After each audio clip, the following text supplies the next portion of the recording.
ser humano é movido pelo amor e suas faces, seja ágape, eros ou, inclusive, o ódio. A verdade é que a vida humana sem relacionamentos é inconcebível. Mas por que é tão difícil e cada vez mais difícil nos relacionarmos? Para onde foi o amor, a empatia, a generosidade, a amizade, o desejo e outros sentimentos não menos importantes e que movem o mundo dos relacionamentos? Em época de pandemia, vemos os índices de violência doméstica e separações de casais aumentando, o número de pessoas buscando terapia em ascensão. Relacionamentos entre pais e filhos e familiares mais tóxicos que bomba atômica. Será que estamos esquecendo o que é o amor ou deixando de nos amarmos? Neste cenário complicado dos relacionamentos, temos desenvolvido algumas crenças limitantes, como por exemplo, conhecer pessoas novas é muito burocrático, homem é tudo igual, as mulheres de hoje em dia não querem relacionamento sério, tem o dedo podre, e várias outras crenças que viram até piadinha no dia a dia. E nessa nós vamos depositando a nossa felicidade no outro, que por mais que procuramos, não encontramos ou não o vemos. Seguimos espelhando nossos medos e defeitos nos outros, ao invés de curarmos a nós mesmos. Mas será que não há algo mais profundo por trás dessa dificuldade nos relacionamentos? Nós somos 50% do nosso pai e 50% da nossa mãe. E pode ser que estejamos vivendo dificuldades em nossa vida, inclusive na área dos relacionamentos, que não nos pertencem. Vem aprender mais com a gente através do introspectismo.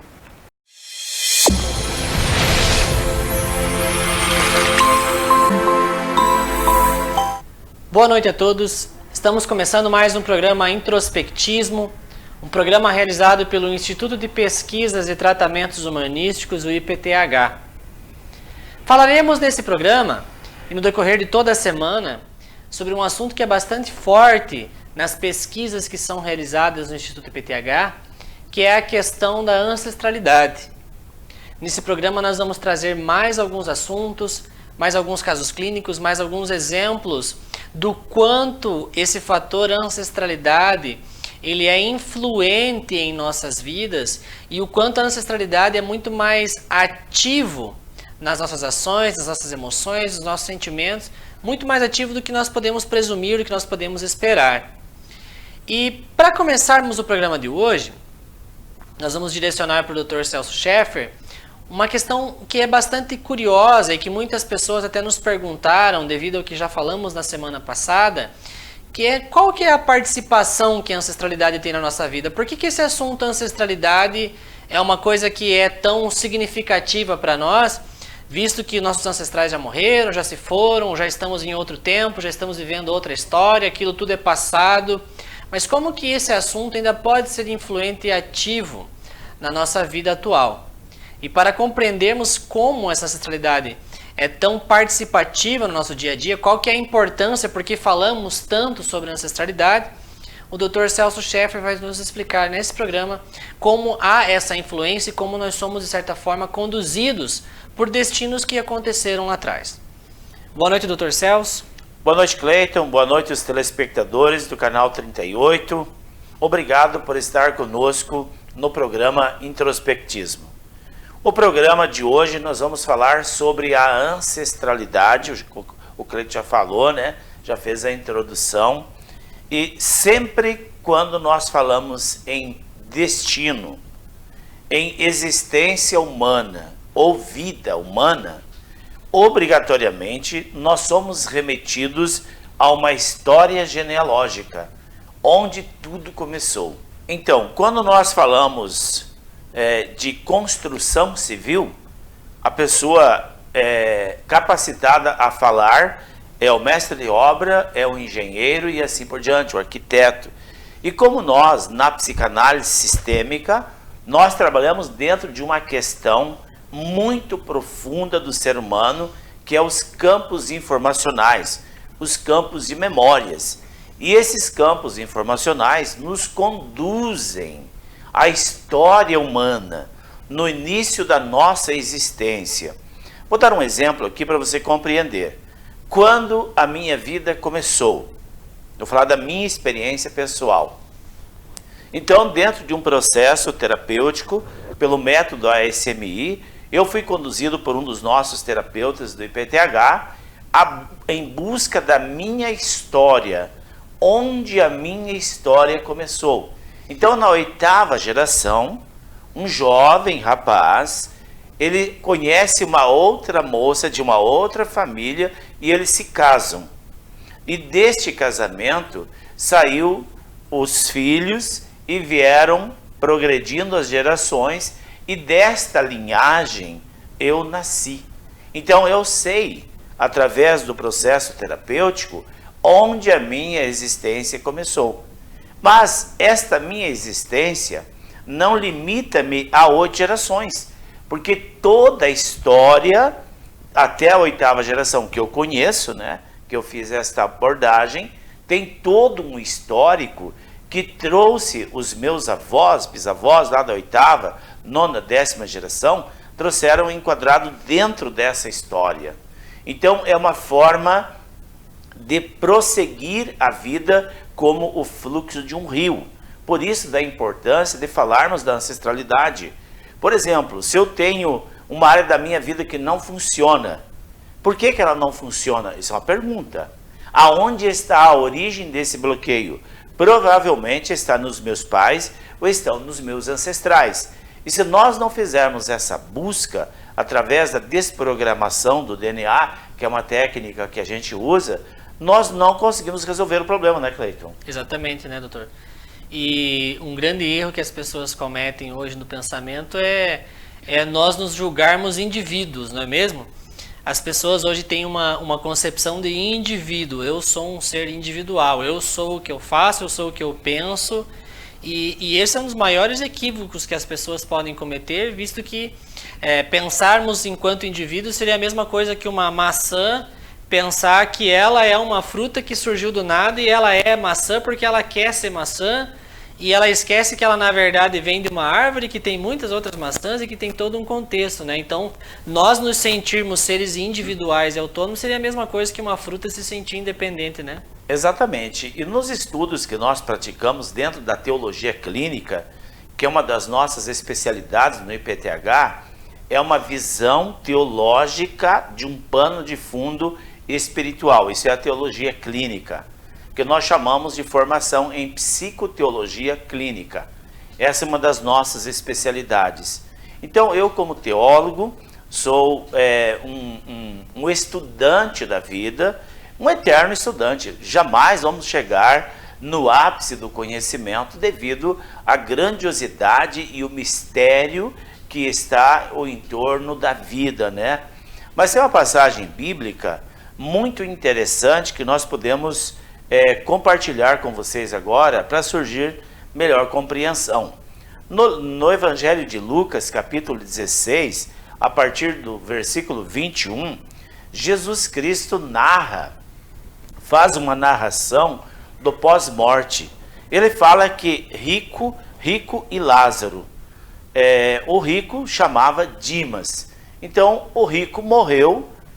Primeiro ele começa narrando que Lázaro morreu e foi para o seio de Abraão. E o rico morreu e foi sepultado. E veja então, há duas passagens aqui, nessas duas falas de Jesus, algo muito profundo. Ele diz que Lázaro, aquele que estava passando por momentos de luta e tinha merecimento, ele foi conduzido para o seio de Abraão. E aquele, o Dimas, o rico, narrado por Jesus, ele foi sepultado. Olha que interessante. E aí, Jesus continua a narrativa dizendo que o rico, vendo Lázaro no seio de Abraão, disse: Pai Abraão, tenha misericórdia de mim, permita que Lázaro molhe o seu dedo e me refresque a língua. Olha que interessante. Este homem, no plano espiritual, no pós-morte, ele fala, ele se comunica, ele pede socorro e tem língua, né, Cleiton? Exatamente. E tem dedo, né? Tem percepção, né? Ele tem dedo, ele tem língua, ele está lá no plano espiritual como se estivesse vivo aqui. Essa é a visão do espiritualismo, né, de quem estuda a espiritualidade, dos corpos sutis. E este corpo, semelhante ao corpo físico, que inclusive tem capacidade de sentir dores, é o perispírito. E é nesse perispírito que está o mapa corpóreo. Então, nesse diálogo narrado por Jesus, o rico pede, então, depois de tantas indagações, que Abraão espermita que ele volte na família dizer para os seus mudarem de vida. Porque aquele estágio no Hades, que é o Seol, que é o lugar de refrigério, chamado também de umbral, é um lugar terrível.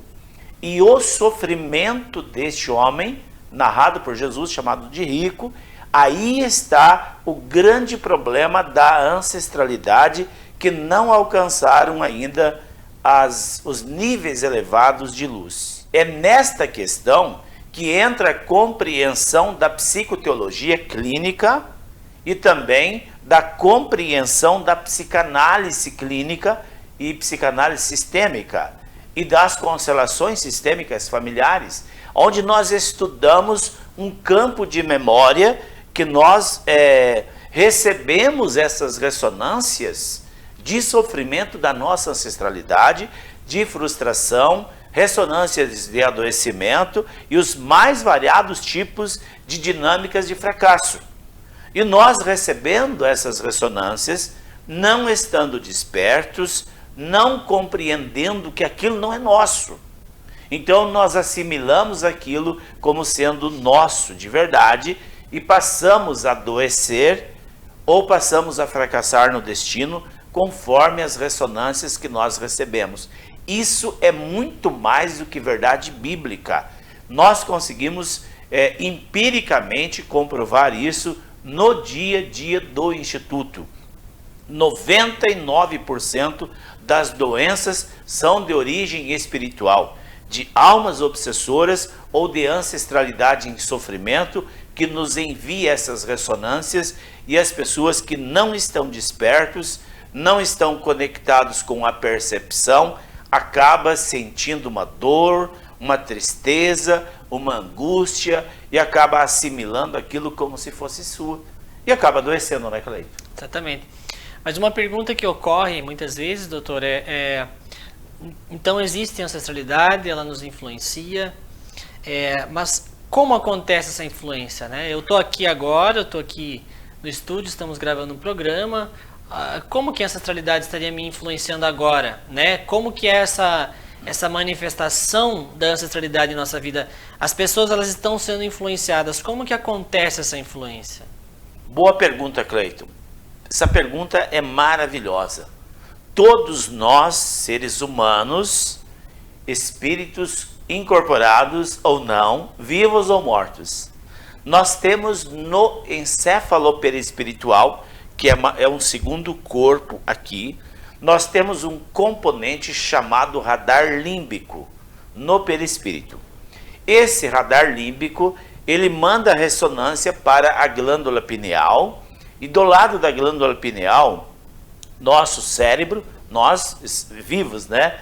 No cérebro nós temos um componente cartiloso. Aquele componente cartiloso é chamado radar límbico. Quem construiu os radares de aeroporto foram os russos.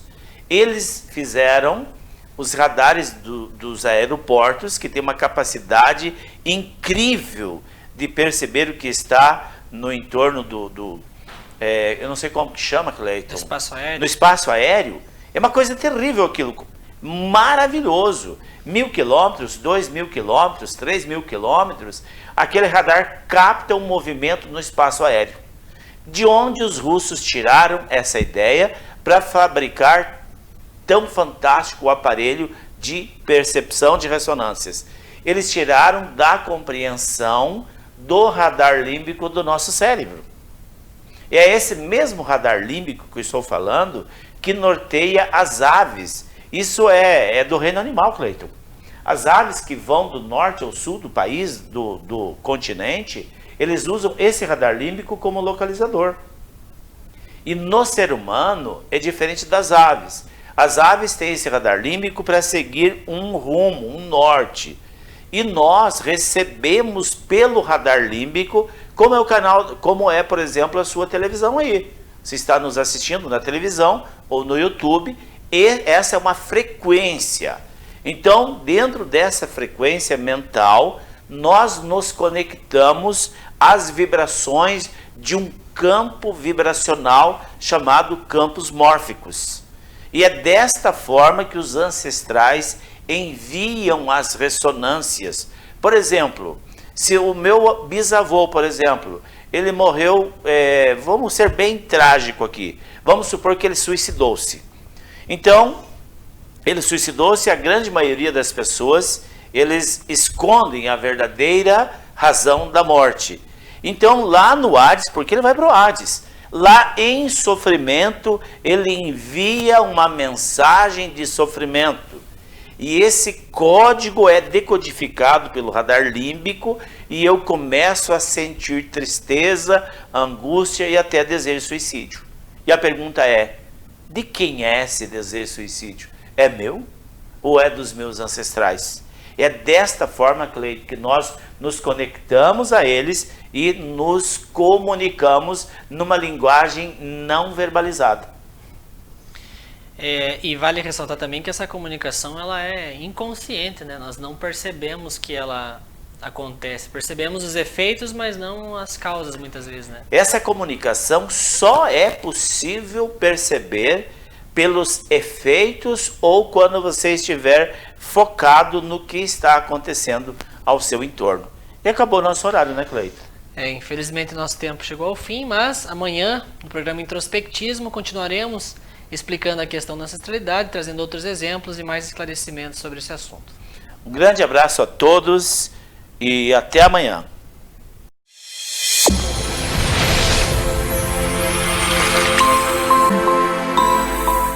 Esse foi o programa Introspectismo de hoje. Se você quer ter acesso a mais conteúdos como esse, acesse as nossas redes sociais que aparecem na tela aqui embaixo ou entre em contato conosco. Aguardamos vocês!